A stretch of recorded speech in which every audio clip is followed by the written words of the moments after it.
For a lot of young people, marriage feels a little scary. Not because they don't believe in love, but because they've watched love fall apart.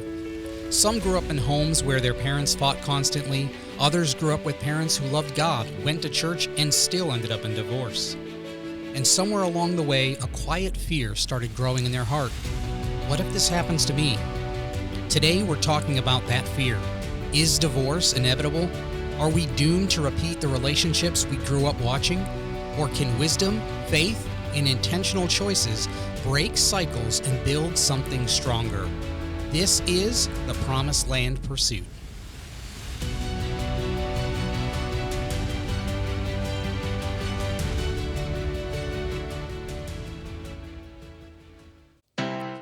Hello and welcome to the Promised Land Pursuit. My name is Mario Shadina and I'm here with my wife, Emily Shadina. Hi, thank you for joining us today. To kick off our podcast today, we're going to play another game, and so you can join along with us and answer these how you would answer them. But we are going to play Would You Rather Fear Edition. So we are going to ask some questions and see what Mario will choose. Oh boy. Number 1, would you rather be stuck in complete darkness for 24 hours or be watched or be watched constantly for 24 hours but never see who it is? Never see who it is? Yeah, someone's watching you. But it's only for 24 hours. Yep.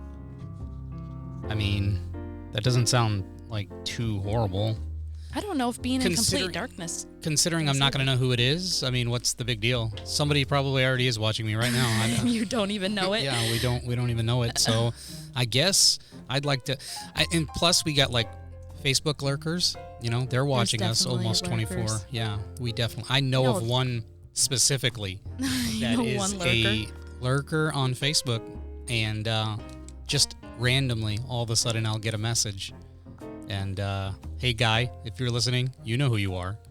Yeah, and he might even be, they might even be listening to this podcast. Well, I said guy as well, so you I gave it away. Yeah. You know who you are. Yeah.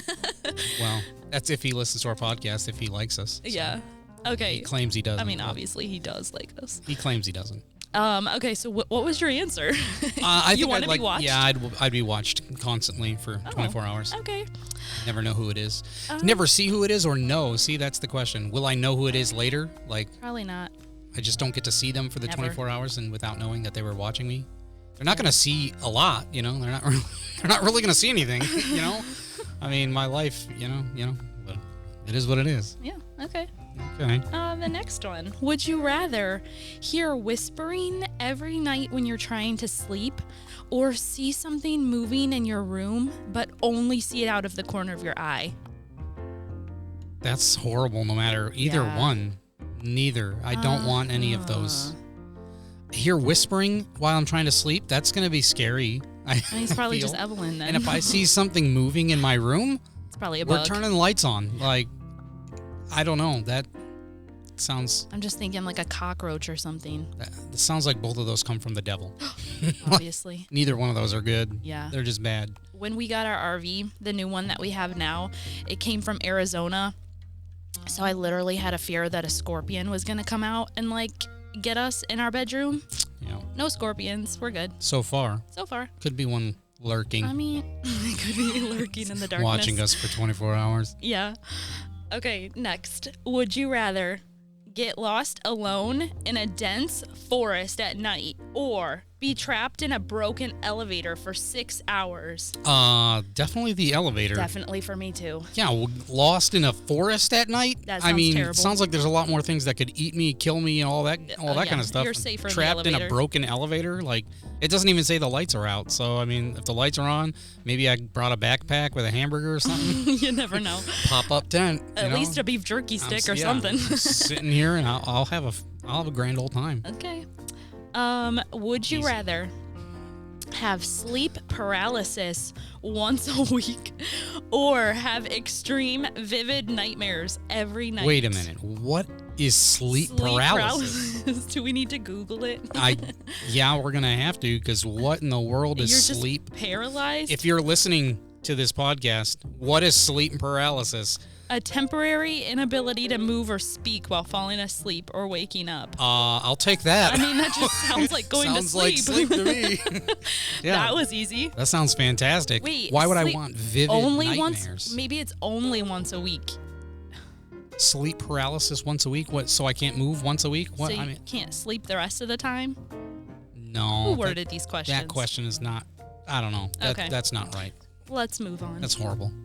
Would you rather swim in the ocean knowing something is circling below you? Nope. Or walk through a dark alley knowing someone might be following you? I'm not saying I'm Batman. I'm just saying you haven't seen me and Batman in the same room at the same time. I'll take the dark alley. Or in the same alley?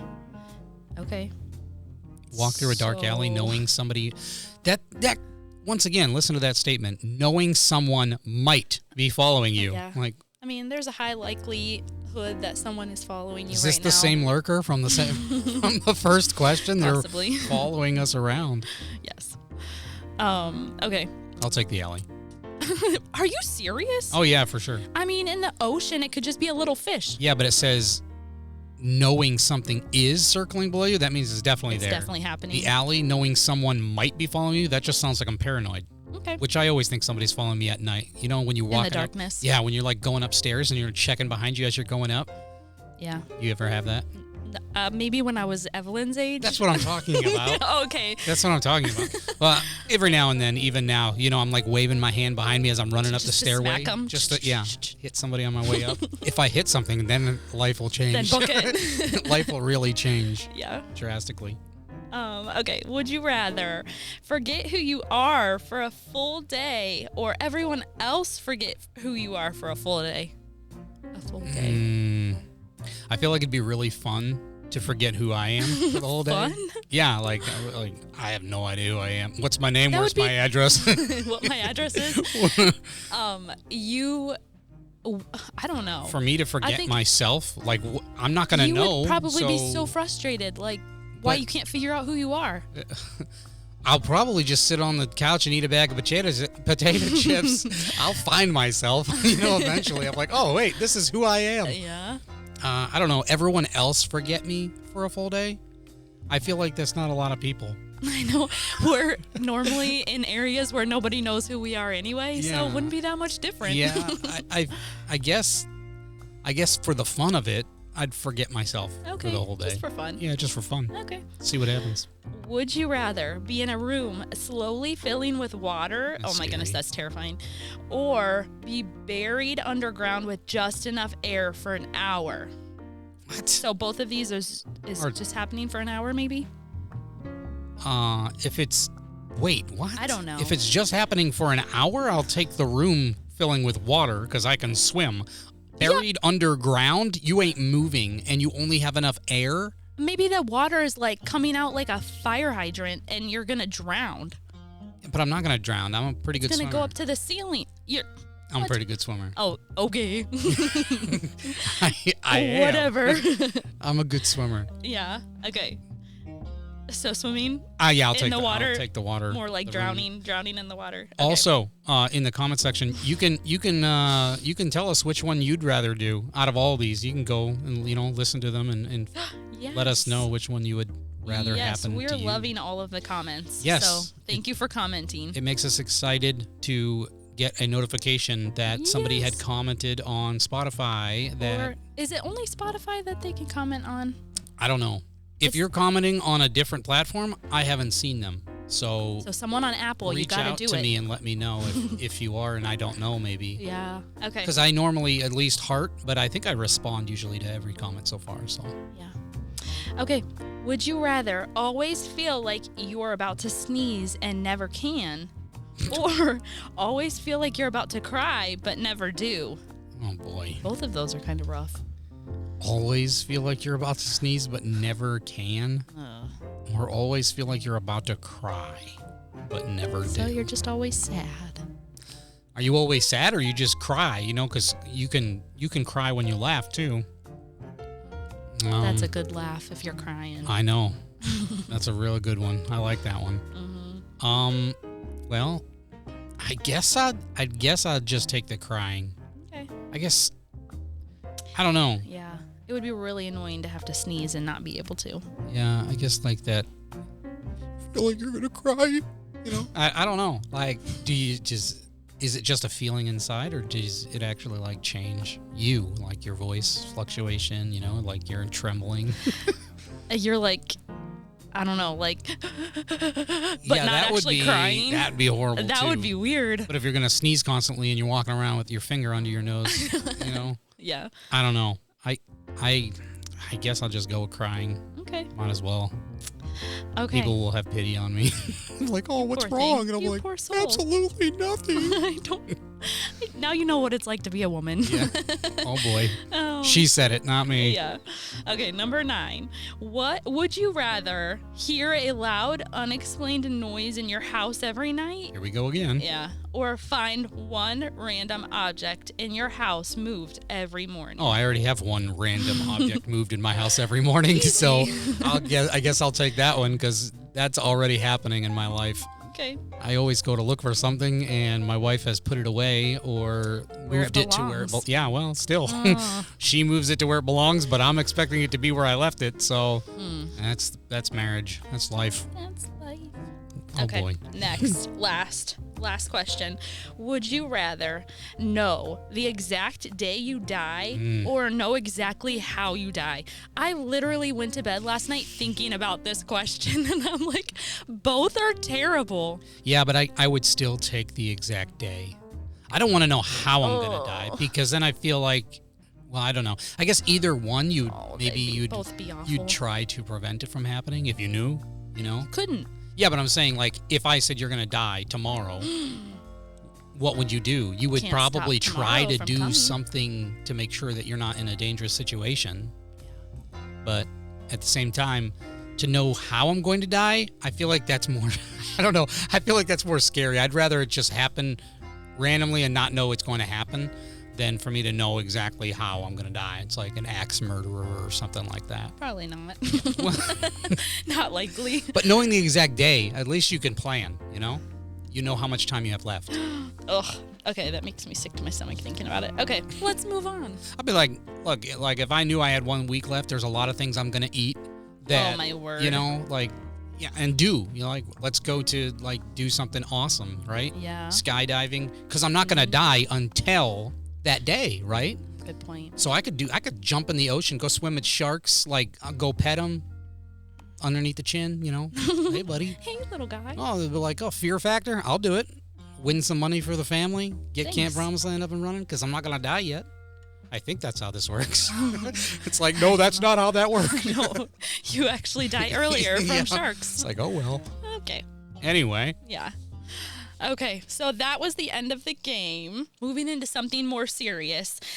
For all the years that we have been working in ministry, which has been nearly 12 years together that Mario and I have been working together, we've worked with youth that come from broken homes, whether that be divorce, in single-parent homes, or living with parents who battle addiction, or homes with aggression. You know, there's a myriad of things that the youth have been living with.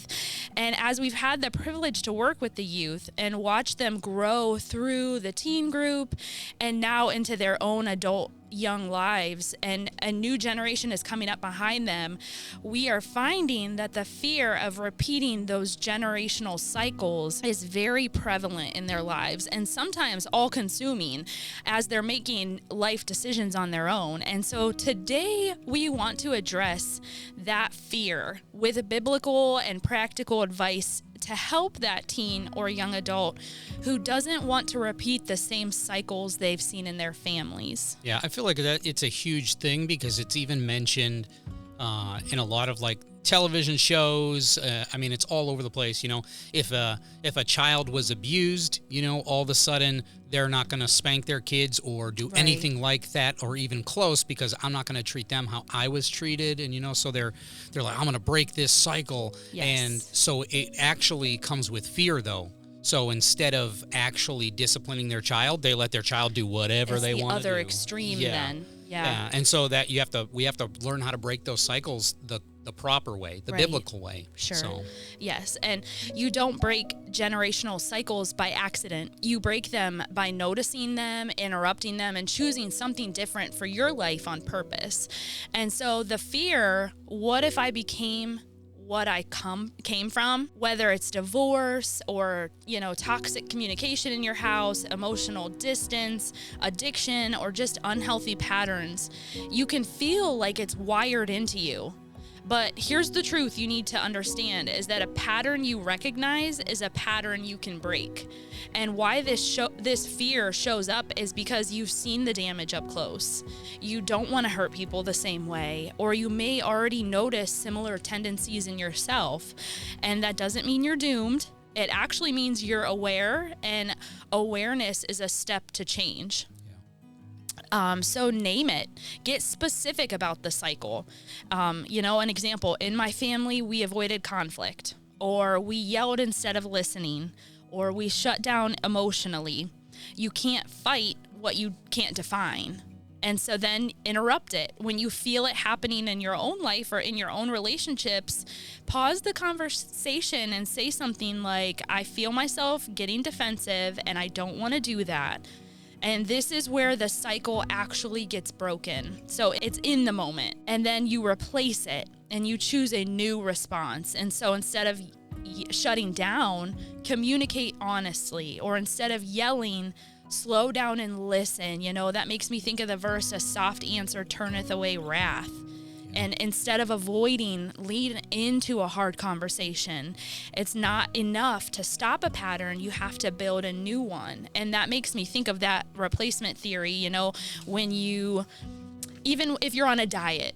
I'll give that as an example because we are calorie counting right now and on a diet. yeah. Yes. And so, yeah, woohoo. So you can't just say, okay, I'm cutting out all sweets. I'm cutting out all ice cream. You have to replace it with something. And so that goes in this, the same thing goes in your own life with relationships and different things. You can't just stop a pattern, you have to replace it. And a biblical verse for this is be not conformed to this world, but be transformed by the renewing of your mind. And that's in Romans 12:2. And this is exactly that. It's breaking old patterns and choosing new ones.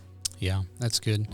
And, we have to understand a couple things here. Understanding that being godly doesn't mean that a marriage is not going to be tested. Everyone is going to go through trials and temptations, whether you're married or not married, whether you're trying to serve God or not trying to serve God. We had that young person that told me at one point, he felt called to preach, but he was afraid that if he gave into his calling, that the devil would start attacking him and his family. And the truth is, the devil's going to attack you whether or not you decide to serve Christ. Yeah. And so it's the same thing with a godly marriage. It's going to be tested. Hebrews 2:1 says, therefore we ought to give the more earnest heed to the things which we have heard, lest at any time we should let them slip. The writer of Hebrews is warning that even important spiritual truths can slip away if they aren't guarded. And that's exactly what we need to be doing in our marriages. So if you're young and you're thinking, I'm afraid of getting married because I don't want it to wind up like somebody else's marriage or my parents' marriage or whatever. And we have to remember that the Bible gives us steps that we can take to try to not allow those things to happen. And so he says these truths can slip if they're not guarded. So there are things in our life that we have to learn how to guard them so that we don't wind up in that same cycle that somebody else was in or that somebody that was in. That word slip is powerful because it describes something that gradually drifts away without anyone really noticing at first. And that's what happens in your relationships. That's what happens in a marriage. Couples don't just wake up one day and suddenly they hate each other. Yeah. But what happens instead is communication starts to fade. Appreciation becomes rare. Stress replaces connection. And small problems go unaddressed. And over time, those small things build distance. They separate you. And so most marriages do not, I love this, most marriages don't just explode overnight. They slowly drift over the years. And so it's actually a good thing at the same time, because the same thing that Emily was just talking about, it's something that you can recognize and change. You can make changes. If you notice things that are happening, you have to stop those things and learn how to change them. And you're going to be able to do that by learning how to guard things in your life.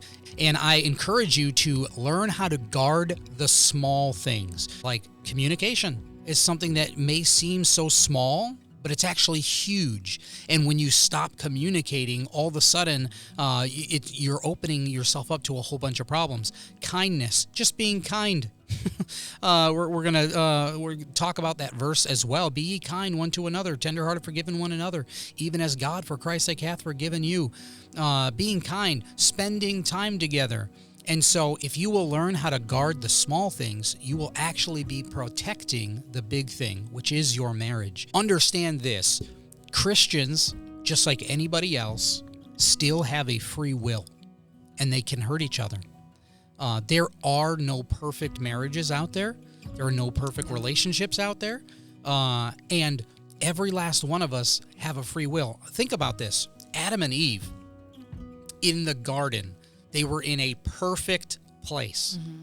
No sin, nothing wrong. Everything was perfect. They didn't even have to work, right? So they didn't have the stress of work and all that other stuff. They were just living peacefully in the garden.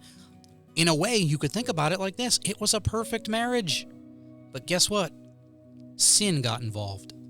And when sin gets involved, it's because of this. God gave every last one of us one specific thing that I wish we didn't have in a way. It's free will. And Christians have a free will. Husbands have a free will. Wives have a free will. Galatians chapter 5:15 says, "But if ye bite and devour one another, take heed that ye be not consumed one of another." Paul was writing this to believers, that Christians can still damage relationships if they allow things like pride to take over. Two people who love God can still fall into patterns like criticism, defensiveness, refusing to apologize, trying to win an argument. You know, we see it all over the television and different things, a lot of these things that we are even going over now. But, you know, trying to win an argument, usually it's always, happy wife, happy life, right? But what is the new thing that actually is what we should be living is...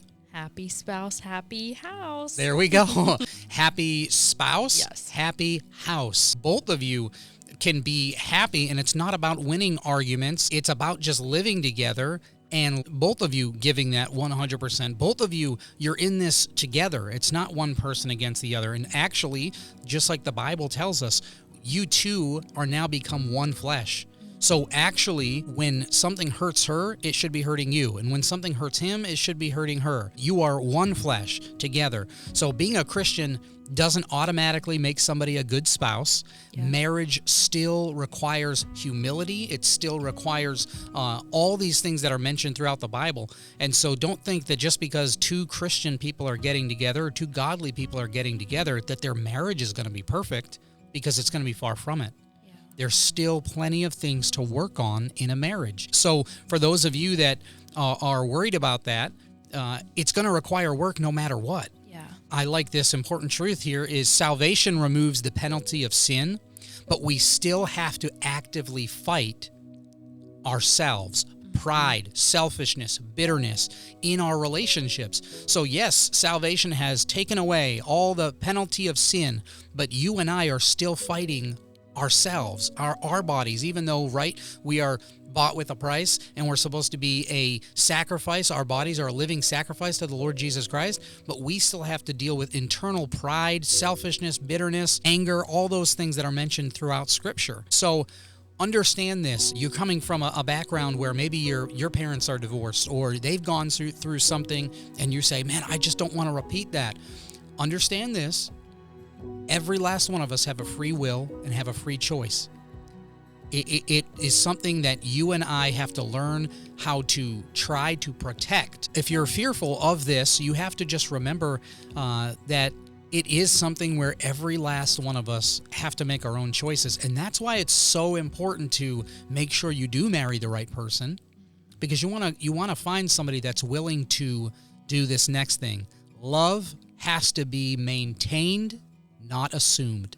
Revelation chapter 2 says this, "Nevertheless, I have somewhat against thee, because thou hast left thy first love. Remember therefore from whence thou art fallen, and repent, and do the first works." Jesus was rebuking a church that was still active and busy, but their love had grown cold. So marriage can experience the exact same thing. Early in the relationships, you find out, people pursue each other. Right? If you're dating somebody, you're pursuing them. You're bringing them flowers. You're writing them notes. You're doing all those lovey-dovey things, right? You can sit in the same room and just look at each other's eyes for hours, right? And she's perfect and could never do anything wrong, and he is kind of perfect and could almost never do anything wrong. But whatever it is, but the point is this: early in your relationship, you're pursuing each other. You express appreciation, even the smallest things, right?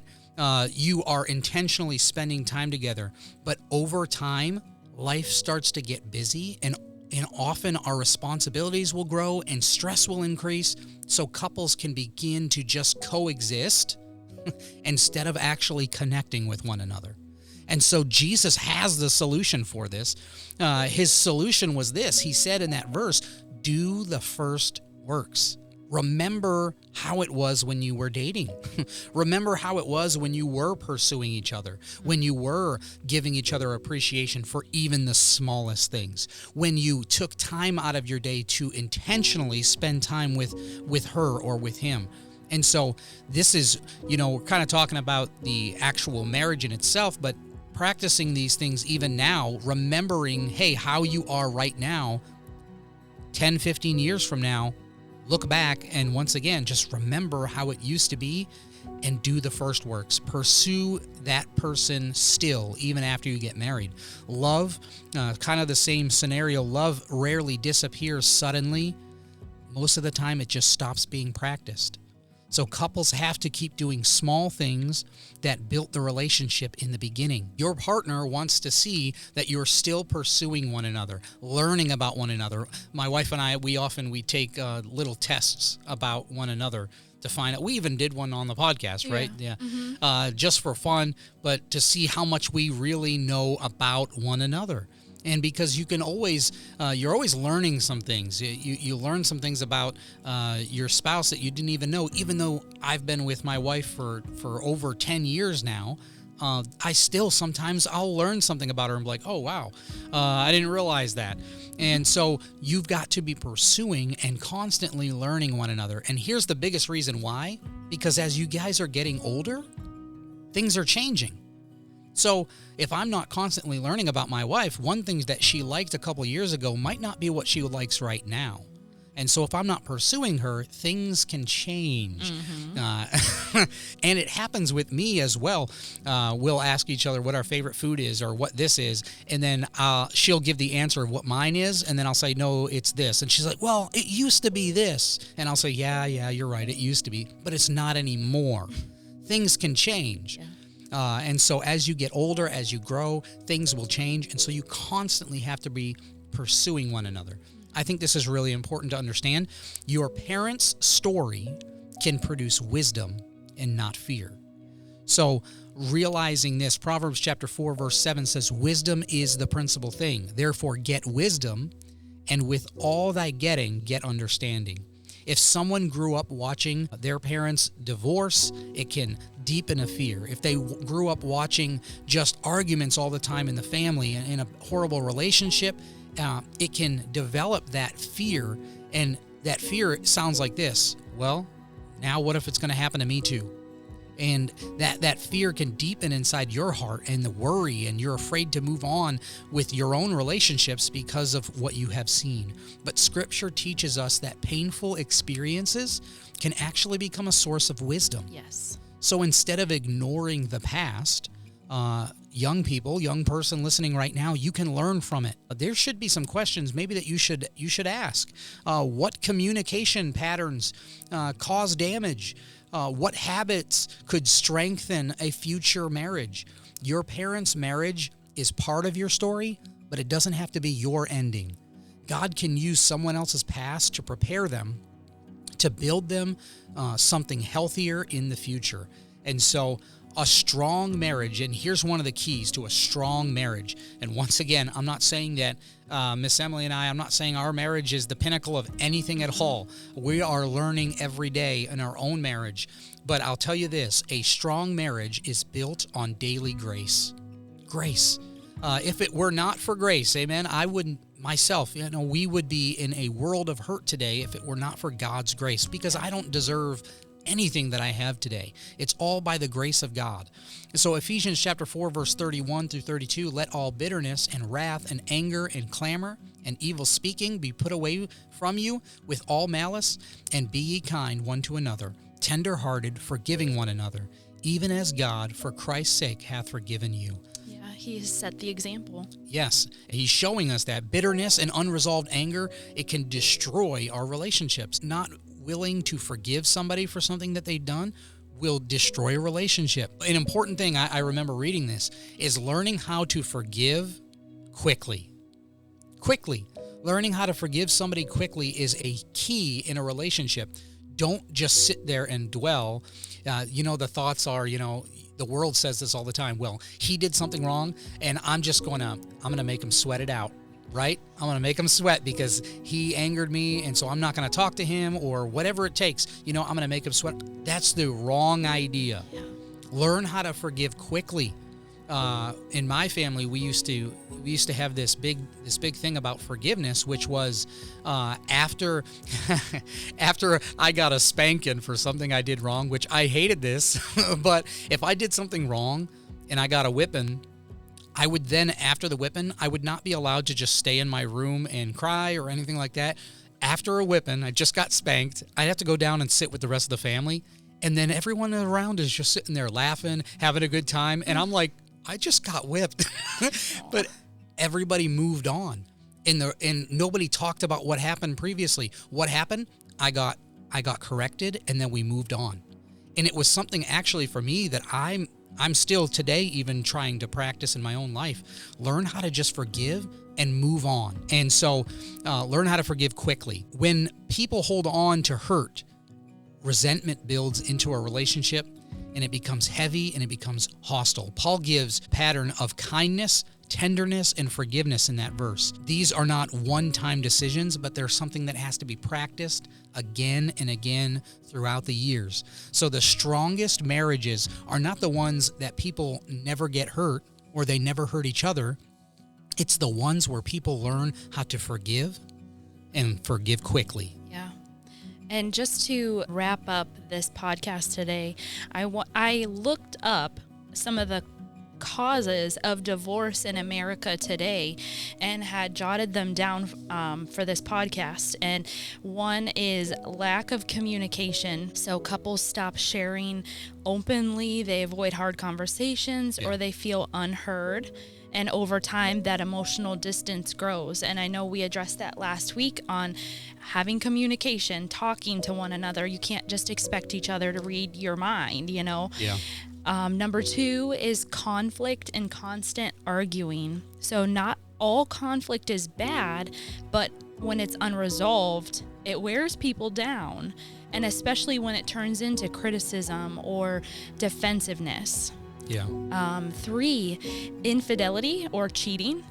So whether physical or emotional, that betrayal breaks trust. And some people recover, but many don't. That's a big one as well. Yeah. And we have that's another big thing in the world, right, where one of the parties cheat or do something like that. And then it's like, well, you should dump him, you should dump her, you should leave him, you should leave her. Right. Where that's still not the biblical way to do things. The biblical way is to get things resolved. Yeah. God does not want divorce. Now, there are stipulations for divorce in Scripture, and we're not going to go into the verses for that and the reasons for that, but there are. The Bible gives verses on reasons for divorce and separation and things like that. But ultimately, God's plan is one man for one woman for one lifetime. Yeah. The next one is financial stress. So money issues, debt or poor spending habits, just that ongoing tension.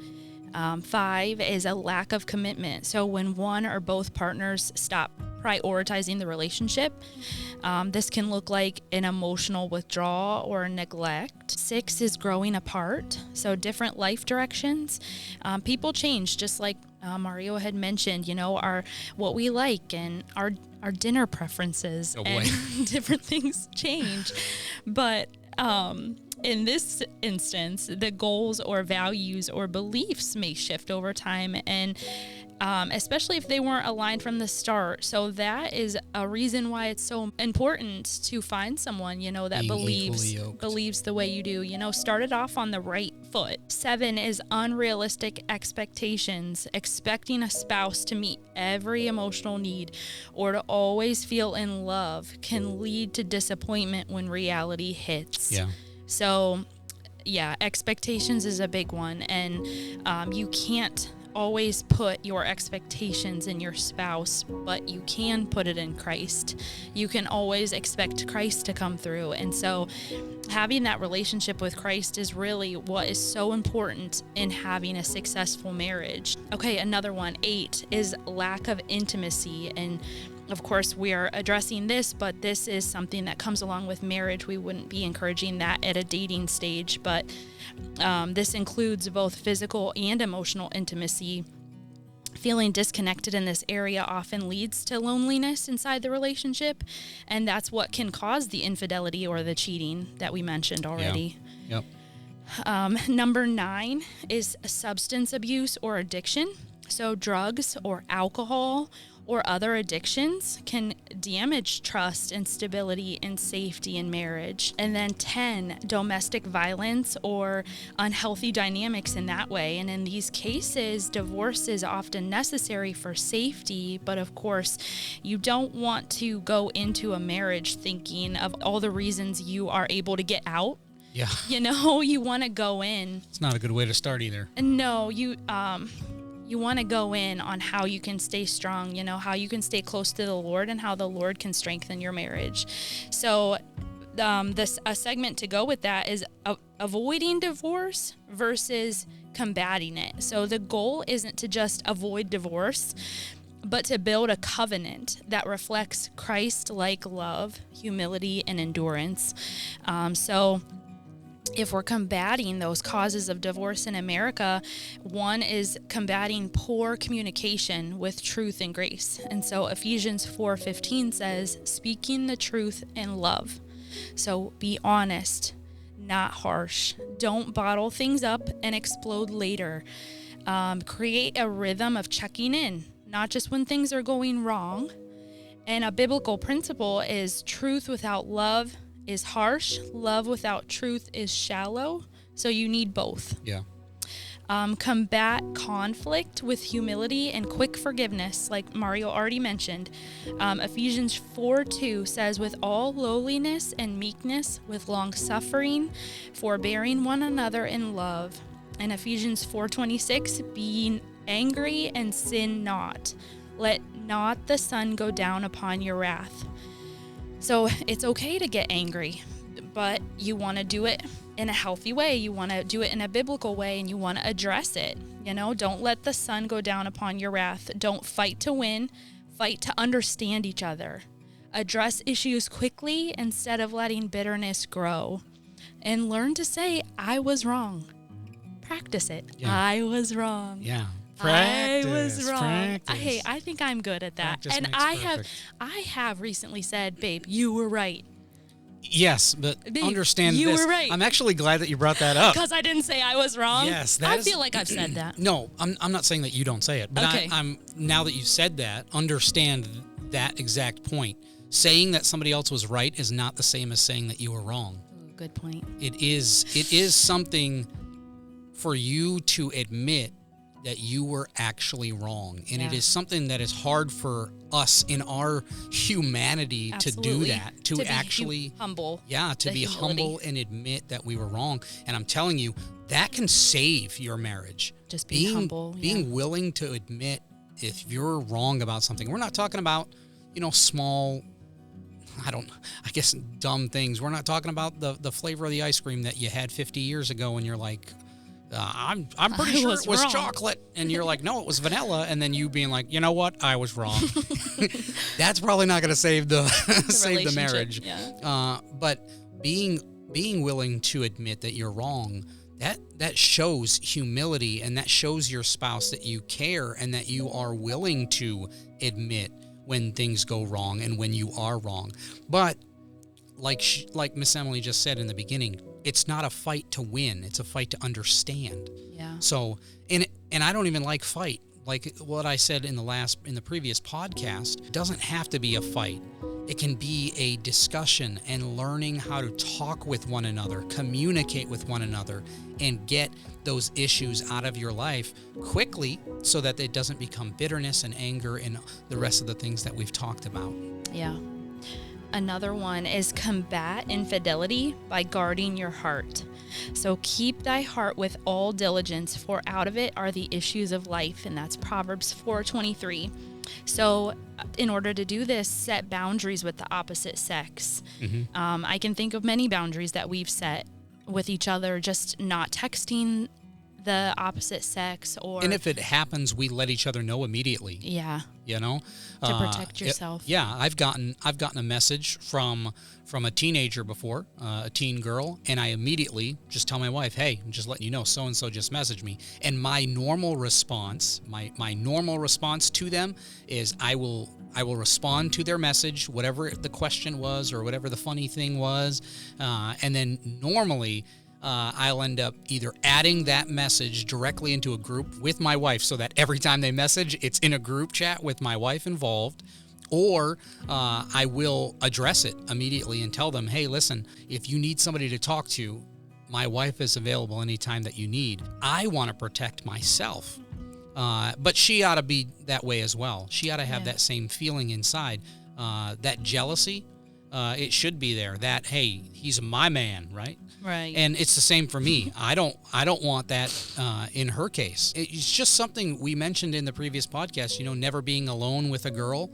It doesn't matter whether it's family or not. You should just guard yourself. Just be careful, especially in the world today. Yeah.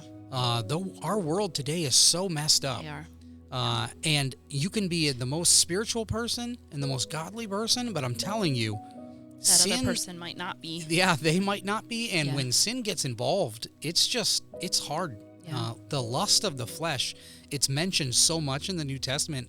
We ought to take note of that.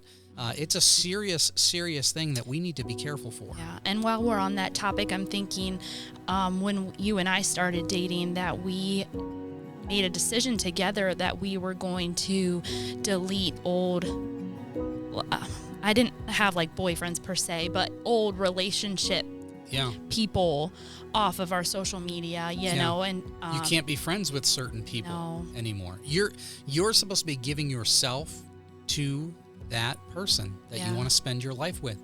And so why do you need to keep communication with some other girl or some other guy? Dangerous territory. Yeah. And if you're not willing to give that up, you're not ready. Consider why and what's holding you back from letting go of that old relationship. Yeah. It is something that's probably rare today to hear it, but a guy and a girl cannot just be good friends. No.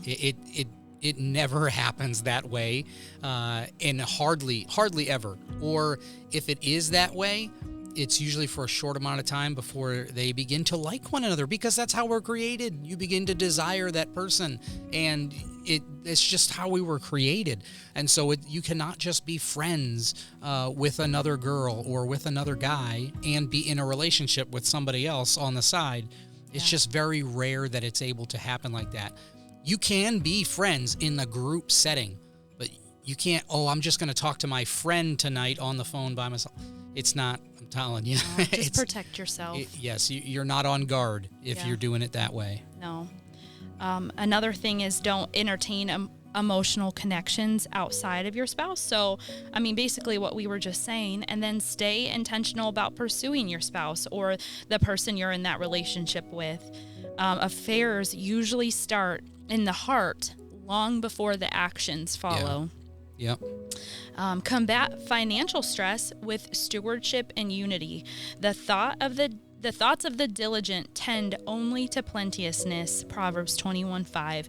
So budget together, don't hide spending, agree on priorities, practice contentment instead of comparison. That's such a big one. Yeah. We had been following Dave Ramsey.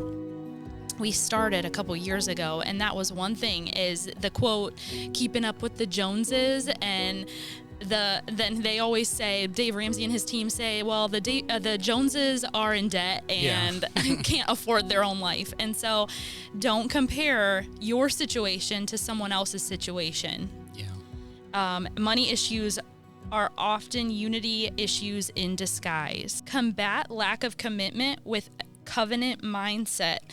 What therefore God hath joined together, let not man put asunder. Mark 10:9. See marriage as a covenant, not just a contract. Stay when it's hard, not just when it feels good. Recommit daily, not just on your wedding day. Feelings fluctuate, but covenants stay. Combat growing apart by growing together spiritually. And I know we have talked about this in past episodes as well. And if one prevail against him, two shall withstand him, and a threefold cord is not quickly broken. Ecclesiastes 4:12. So pray together regularly, read scripture together, stay involved in church. Couples don't drift apart overnight. They drift when they stop growing together. Combat lack of intimacy with intentional love. Husbands, love your wives, even as Christ also loved the church. Ephesians 5:25. So serve each other. Don't just coexist. Prioritize time together. Go on dates. Continue that. She's hinting to me right now. Get her flowers. I want to go on a date. Keep her flower vase full of fresh flowers. Oh boy. Be affectionate, encouraging, and attentive. Love in the Bible is action, not just emotion. And I really like that, because that's a common thing that you hear in the world is we just fell out of love. Well, love is an action. You didn't either. That's the same thing with falling into sin. Oh, I just fell into sin. You never fall into sin. You jump into sin. Yeah, you let Satan in the door. Yeah, and it slowly becomes that. And that's the same thing we've mentioned. It's not that you're just crashing overnight. It's you're drifting slowly. Exactly. Until it becomes something noticeable. Yeah. So. Okay, the last thing I have is address serious issues with wisdom and support, and I love this. So where no counsel is, the people fall, but in the multitude of counselors, there is safety. Proverbs 11:14, and this is something I would say we say a lot in our podcasts, is to seek counsel. So seek pastoral counsel. Don't hide serious struggles like addiction or abuse. Don't keep them covered up. In cases of danger or harm, separation may be necessary for safety. Don't keep that hidden. Biblical marriage never calls someone to stay in harm. Strong marriages aren't built on avoiding problems. They're built by responding to problems in a Christ-like way. And just as a recommendation, I know some of the people listening are readers, and I have always enjoyed reading marriage books, and so I wanted to put out there that a book that I would recommend is for the ladies. It's called Preparing to be a Helpmeet. So if you're unmarried and you're listening to this, Preparing to be a Helpmeet is a book by Debbie Pride. And then if you are married, or if you are engaged, Created to be a Helpmeet might be a good option for the ladies listening. Yeah. And that's also by Debbie Pride. And then her husband wrote a book for the men called Created to Need a Helpmeet. And so that would be a good thing. Maybe if there's Christian couples out there that are listening, for both of you to take those books and to go through them and see what you can glean from them. But I know that we have learned a lot. Yeah. And I will say that whenever I read the Created to be a Helpmeet book, Mario notices a change in me. I know she's reading. That's so bad. Yeah. But, okay. And a lot of the people listening are poor college students, and I understand that. And so I wanted to just say that I looked up these books online this week. And if you need to listen to an audiobook, you can get a 30-day free trial of Audible and listen to it quick in 30 days and then cancel that membership. Oh boy. And then Way to cheat the system. I know, right? And then the library. So we have, our library is in South Carolina, and then we have one here in Ohio as well. And so the Ohio library actually had these books in their system that I could listen to as an audiobook. So check out your library online too, because they have apps where you can get them for free. Yeah. And so I just wanted to put that plug in there. Those 2 books are very, very good books. Yes. And so we're out there and we're out here just trying to be a help and be an encouragement. Just because you have seen past relationships and different things happen. You know, some of you've watched marriages fall apart growing up, marriages where both parents, loved God. That can make marriage feel scary, but your future isn't controlled by someone else's past. When 2 people will learn how to stay humble, communicate honestly, learn how to forgive quickly, that's a big one, and keep God at the center of their relationship, then it will give their marriage something incredibly powerful. A chance to last. Mm-hmm. And hey, and if you're enjoying these podcasts, jump into the comment section below and say hi. We like it when people say hi. And as always, have a wonderful life.